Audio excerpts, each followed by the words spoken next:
You know exactly what you need to do to change your life. You have read the books. You have watched the podcasts. You have made the elaborate plans in your head 1,000 times over. Yet, year after year, your reality remains exactly the same. You stay in the job that drains your soul and pays you a fraction of your worth. You stay in the relationship that makes you feel incredibly lonely even when they are right next to you. You hold on to the bad habits that are quietly destroying your health and your future. You tell yourself that you are just waiting for the right time. You tell yourself that you need more money, more experience, or a better economy before you make a move. But deep down, in the absolute quiet of your mind, you know these are just sophisticated lies. The brutal truth is not that you are incapable. The truth is that you are terrified. And you are not terrified of failing.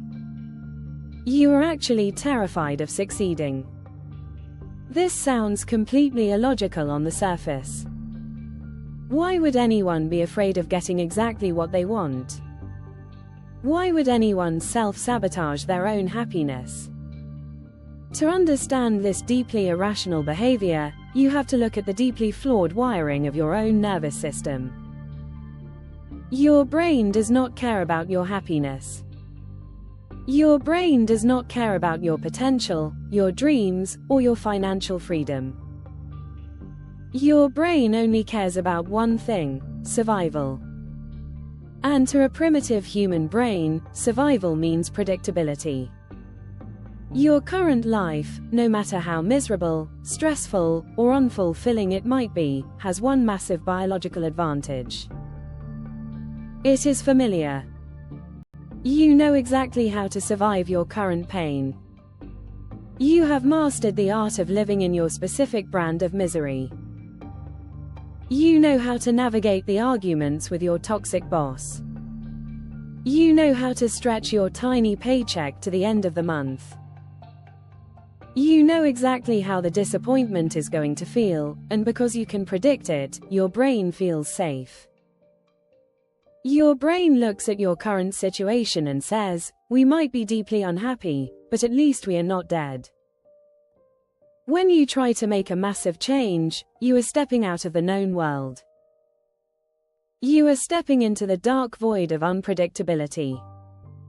To your amygdala, the fear center of your brain, unpredictability is identical to a physical life or death threat. If you start that business and it actually takes off, you become a completely different person. If you get in the best shape of your life, the dynamics of all your current relationships will change. Success requires you to murder your old identity.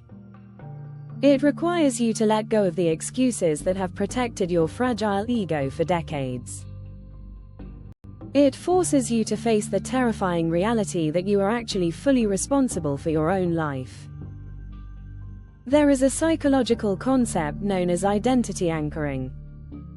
We anchor our sense of self to our struggles. If you have spent the last 10 years complaining about being broke has become a core part of your personality. It is how you connect with your friends.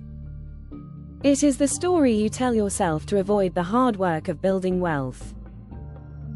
If you suddenly became wealthy, you would lose your favorite excuse. You would have to take full responsibility for your actions. You would have to set boundaries with people who used to trauma bond with you over financial stress. This identity shift is terrifying to the subconscious mind. This is exactly why you see people win millions in the lottery and go completely bankrupt 3 years later. They did not lose the money because they were stupid.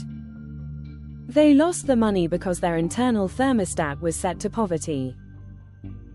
Their nervous system could not handle the unfamiliarity of wealth, so they subconsciously sabotaged it to get back to the familiar feeling of being broke. This is what psychologists call the comfort zone. But calling it a comfort zone is the greatest deception of modern psychology. It is not comfortable at all. It is a psychological prison cell built by your own biological fears. It is a slow, quiet death of your potential. And the most terrifying thing about the comfort zone is that it constantly shrinks. If you do not intentionally step outside of it, the walls slowly close in on you. What felt safe yesterday feels slightly suffocating today. Eventually, the pain of staying exactly where you are becomes absolutely unbearable. But by then, your psychological muscles have completely atrophied. You have spent so many years avoiding discomfort that you have forgotten how to handle it. You become paralyzed. You choose familiar suffering over unfamiliar joy. You would rather deal with the devil you know than the angel you do not.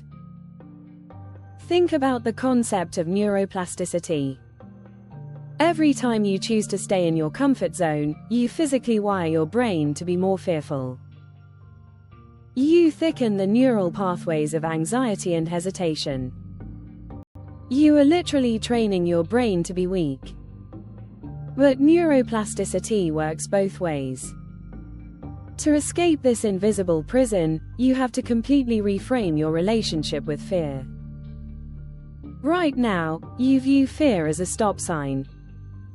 When you feel anxiety about a new opportunity, you take it as a signal from the universe that you should retreat. You must train yourself to see fear as a compass.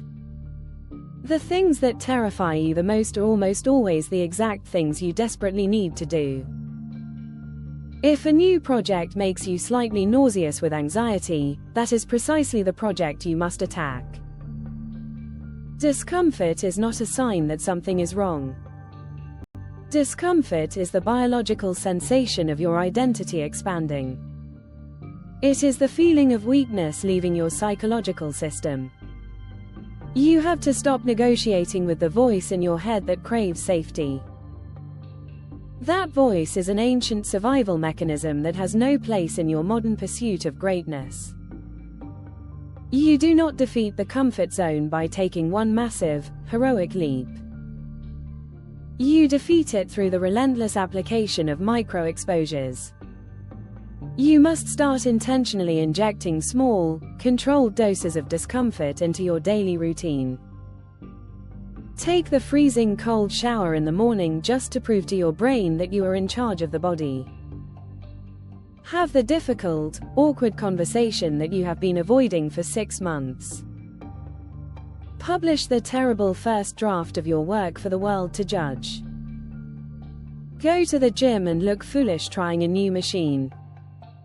Every time you survive a small moment of discomfort, you rewrite your brain's biological code. You teach your nervous system that uncertainty does not equal death. You teach your brain that you are highly capable of navigating the unknown. You must accept that you cannot take your old self into your new future. The version of you that achieves your biggest goals is a complete stranger to you right now. You have to be willing to meet that stranger. You have to be willing to grieve the loss of your old, comfortable, and miserable self. Growth is an act of destruction before it is an act of creation. You have to destroy the habits, the mindsets, and sometimes even the relationships that are keeping you anchored to the floor. Stop protecting a life you do not even want to live. Stop guarding your comfort zone like it is a precious treasure, when in reality, it is your greatest enemy. Step into the fear. Embrace the brutal, messy, beautiful discomfort of true growth. Your real life, the life you actually deserve, is waiting for you entirely on the other side of your excuses.